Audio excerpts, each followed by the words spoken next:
मळघाटातील ग्रामीण पाणी पुरवठा विभागाअंतर्गत राबवण्यात येणाऱ्या जलजीवन मिशन योजनेत 100 कोटीहून अधिकचा मोठा भ्रष्टाचार झाल्याचा गंभीर आरोप युवक काँग्रेसतर्फे करण्यात आला।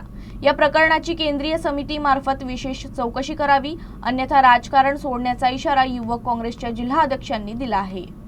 अमरावती आणि मेळघाटात जलजीवन मिशन योजनेत तब्बल 100 कोटीहून अधिकचा भ्रष्टाचार झाल्याचा गंभीर आरोप समोर आला आहे। युवक काँग्रेसचे जिल्हाध्यक्ष राहुल येवले यांनी हा आरोप करत केंद्रीय स्तरावर विशेष चौकशीची मागणी केली आहे। हर घर नल, नल में जल ही केंद्र सरकारची महत्त्वाकांक्षी योजना मेळघाटात पूर्णपणे अपयशी ठरल्याचा दावा येवले यांनी केला। अनेक गावांमध्ये आजही पाणी पुरवठा ठप्प असल्याचं चित्र आहे। पाईपलाईनच्या कामांमध्ये मोठा घोटाळा झाल्याचा आरोप असून प्रत्यक्षात कमी काम करून जास्त दाखवून कोट्यवधींची बिलं काढण्यात आल्याचं म्हटलं जात आहे। काही ठिकाणी पाईपलाईन जमिनीत न टाकता उघड्यावरच असल्याचा धक्कादायक प्रकारही समोर आला आहे। याशिवाय जुन्या पाण्याच्या टाक्यांना केवळ रंगरंगोटी करून लाखो रुपयांची बिलं काढण्यात आली, तर काही नवीन टाक्यांमध्ये एकदाही पाणी पोहोचलं नसल्याचा आरोप आहे। धारणी, चिखलदरा आणि मेळघाटातील सुमारे 30 ते 40 गावांमध्ये 80% पाणी पुरवठा बंद असल्याचा दावा करण्यात आला।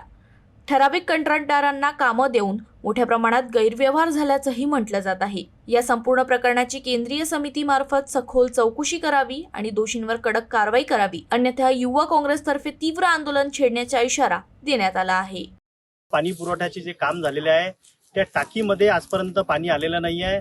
त्या टाकीमध्ये जाण्यासाठी जे पाणी पुरवठ्याची पाईपलाईन झाली आहे ती पाईपलाईन वरूनच घेतलेली आहे, त्याच्यामुळे ते पाणी त्या टाकीपर्यंत पोहोचत नाही आहे आणि काम अपूर्ण असतानाही या प्रशासनाने त्याचं काम पूर्ण दाखवून त्याचे पैसे काढलेले आहे।